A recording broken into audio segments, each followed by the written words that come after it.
Assalamualaikum warahmatullahi wabarakatuh. Perkenalkan nama saya Novan Rizky Wijaya, NIM 62114190106. Pada kesempatan kali ini saya akan mempresentasikan tentang olahraga tenis.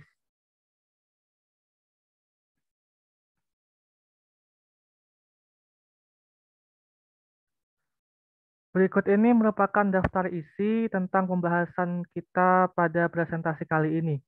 Yang pertama yaitu sejarah tenis, lalu peralatan dan perlengkapan tenis, teknik dasar bermain tenis, dan yang terakhir peraturan dalam permainan tenis.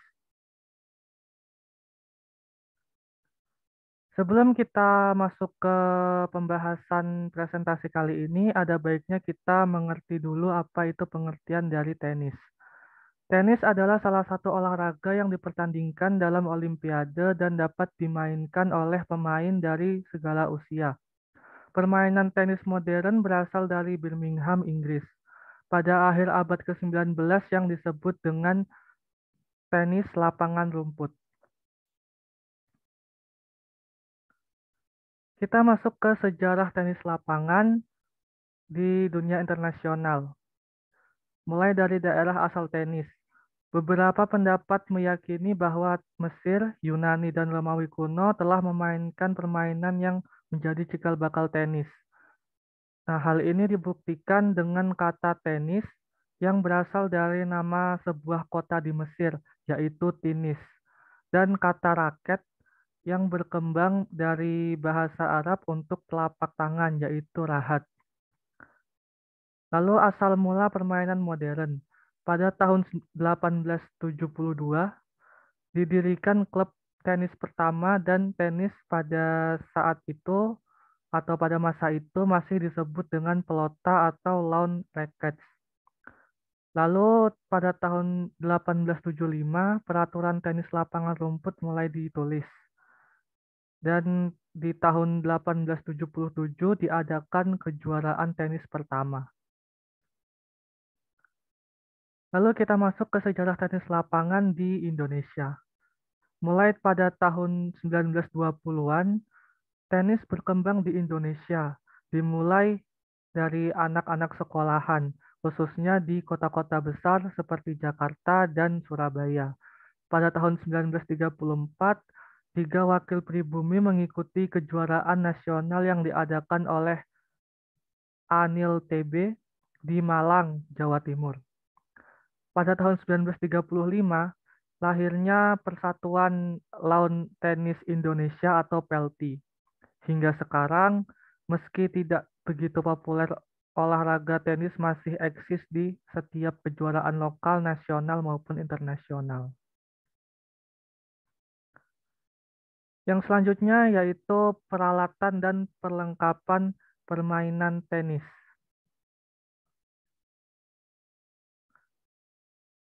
Yang pertama yaitu raket tenis.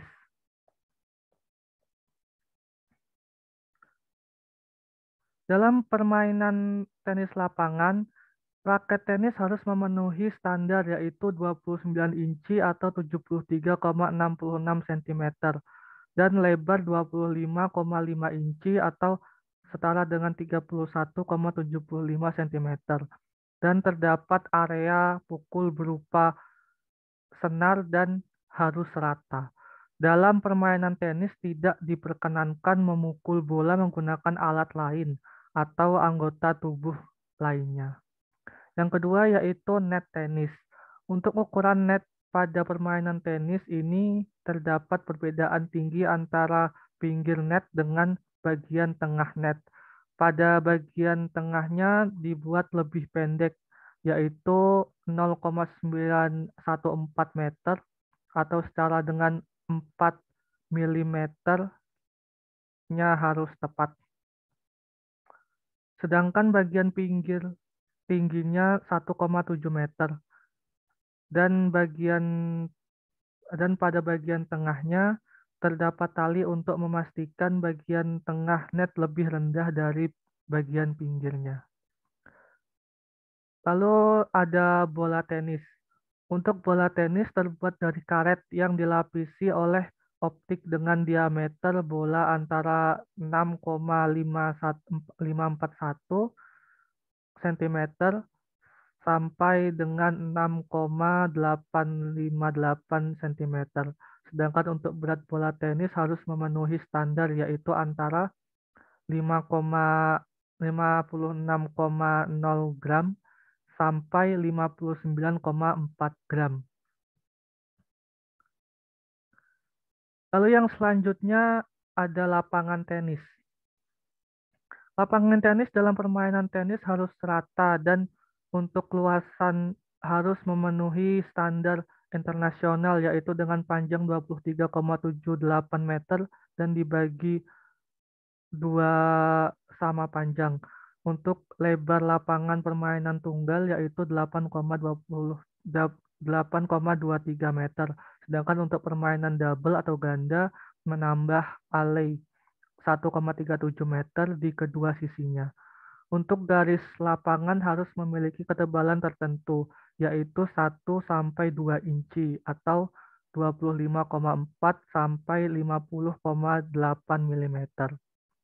Khusus untuk garis baseline sama panjang antara bagian kiri dan kanan. Dalam memukul bola diharuskan bola memantul 1 kali pada daerah sendiri dan jika kita membiarkan bola memantul lebih dari 1 pantulan maka poin untuk lawan.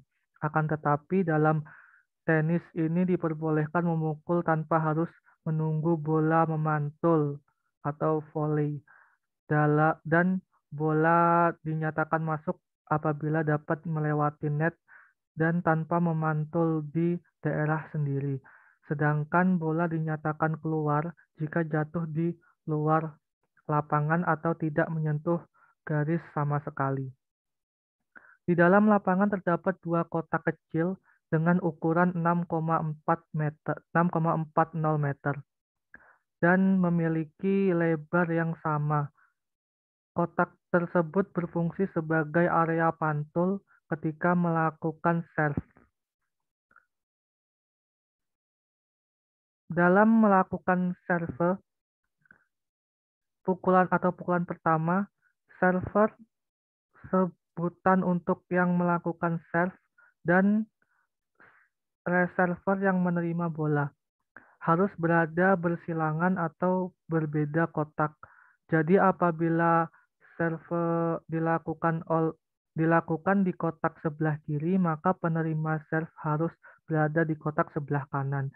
Bola serve harus memantul di kotak kecil tersebut dan apabila maka poin untuk lawan. Dan yang terakhir ada papan skor tenis. Perhitungan skor dalam tenis ini sangatlah berbeda dengan olahraga lainnya. Saat kita mencetak poin, kita tidak langsung mendapatkan satu game. Untuk mendapatkan satu game, kita harus mencetak beberapa poin terlebih dahulu.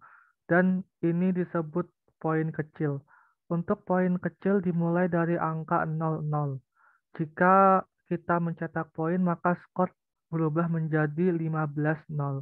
Jika kita mencetak poin lagi, maka skor berubah menjadi 30-0. Dan apabila kita mencetak poin lagi, skor menjadi 40-0. Untuk Deus dilakukan apabila skor sama kuat 40-40. Tetapi apabila serve mendapat poin lagi, maka akan jadi game. Dalam satu permainan, pemain harus memenangkan 6 game. Pemain dianggap memenangkan pertandingan jika skor 6-0. Akan tetapi, jika permainan sama kuat dengan skor 6-6, maka diadakan game ke-7 dan dilakukan poin kecil tie break yang berbeda dengan game-game sebelumnya. Tie break menggunakan skor kecil 0, 1, 2, 3, 4, 5, 6, dan 7. Dan jika skor 6-6 maka dilakukan Deus sampai permainan berakhir atau ada pemenang. Yang selanjutnya yaitu jenis-jenis lapangan dalam permainan tenis lapangan.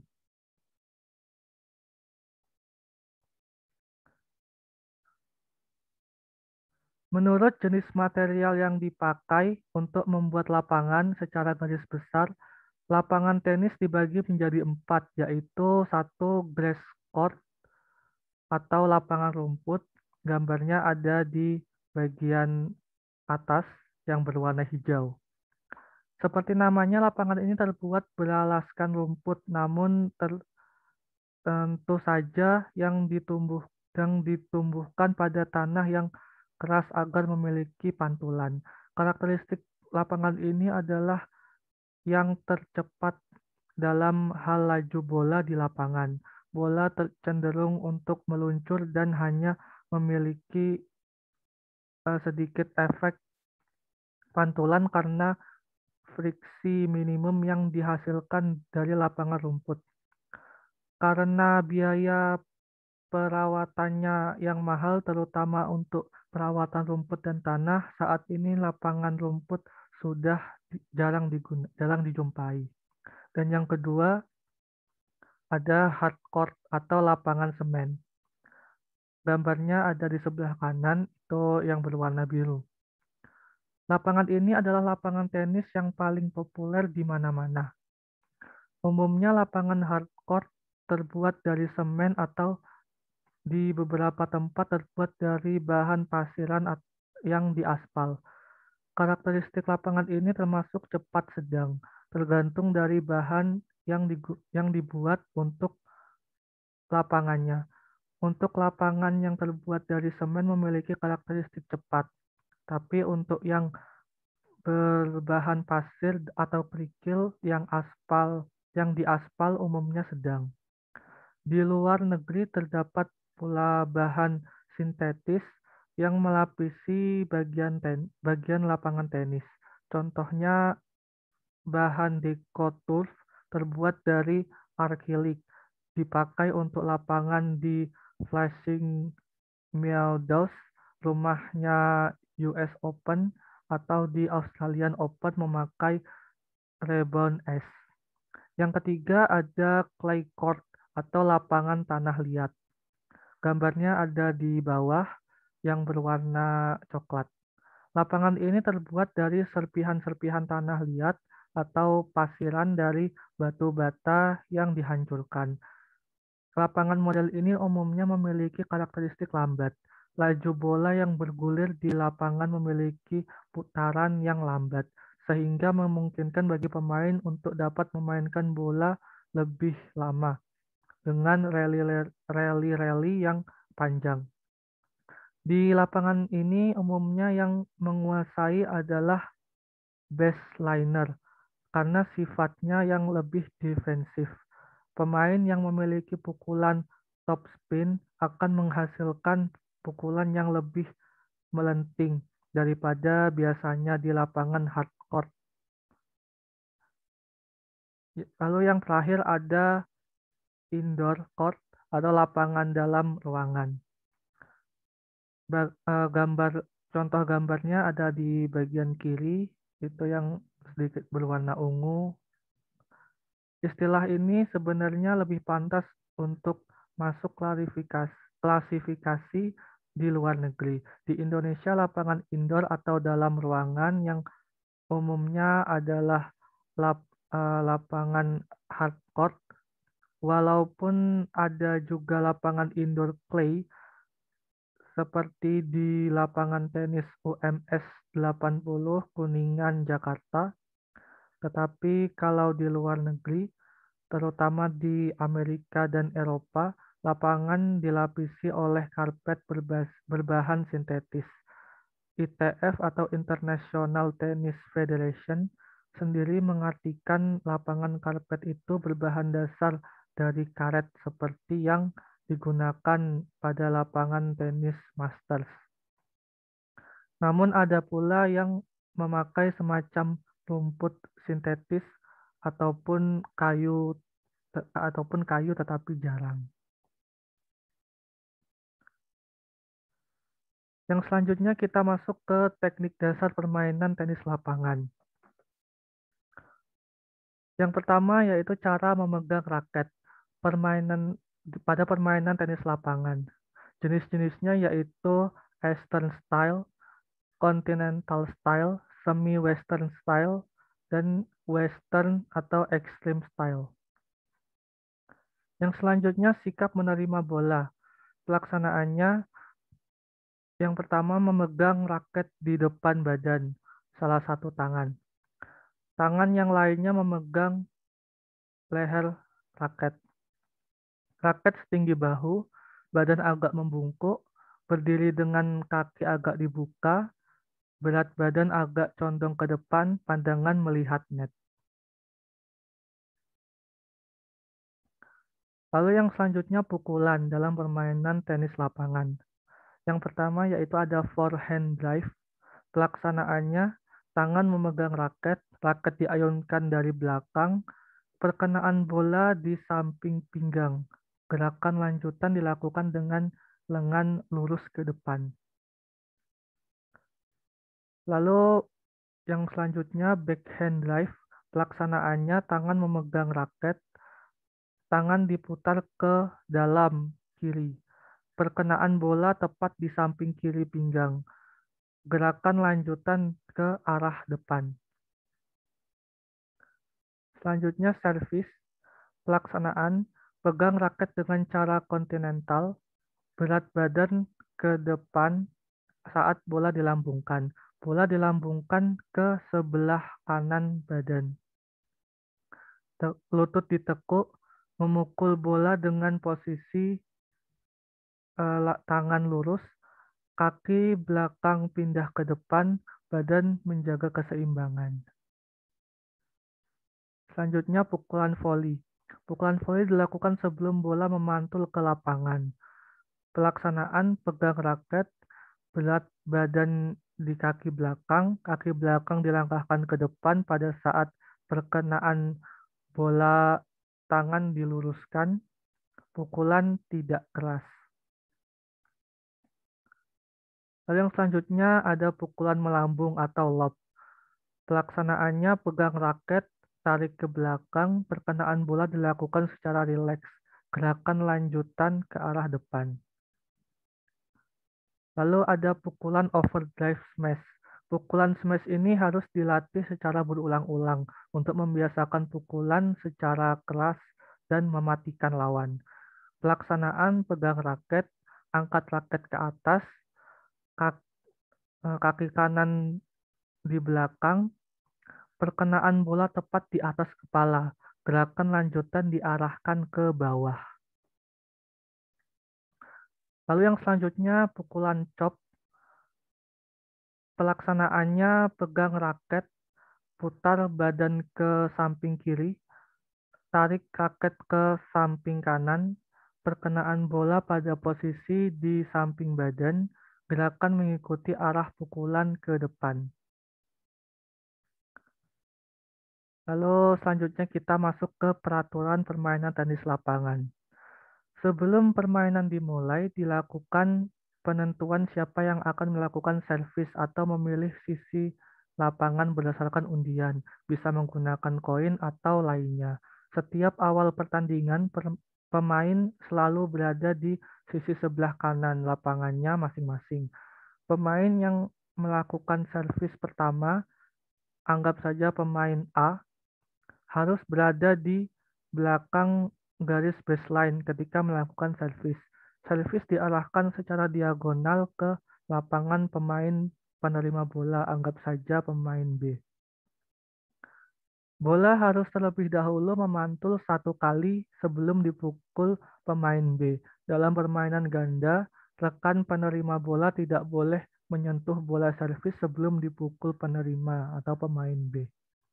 Pemain kehilangan poin apabila bola yang dipukul keluar dari garis, memukul bola 2 kali, bagian tubuh pemain termasuk pakaian dan aksesoris menyentuh net atau sisi lapangan lawan, dan memukul bola sebelum melewati net. Dan yang terakhir yaitu perwasitan dalam permainan tenis lapangan. Petugas pertandingan dalam tenis lapangan yaitu satu, direktur turnamen atau turnamen director. Dua, pengawas pertandingan atau supervisor. Tiga, referee. Empat, wasit kepala atau chief of umpire. Lima, wasit atau chair umpire. Enam, hakim garis atau line umpire. Tujuh, pemungut bola atau ball boys atau girl. Delapan, penunjuk angka atau scorekeeper. 9, petugas meja atau turnamen desk. 10, aturan urusan kesehatan atau medical. 11, urusan perlengkapan atau venue. Lalu adapun tips bagi seorang wasit tenis lapangan. Satu, hal-hal yang harus dilakukan wasit atau chair umpire. Yang pertama yaitu lihat ke arah pemain yang kehilangan poin. Yang kedua, mengucapkan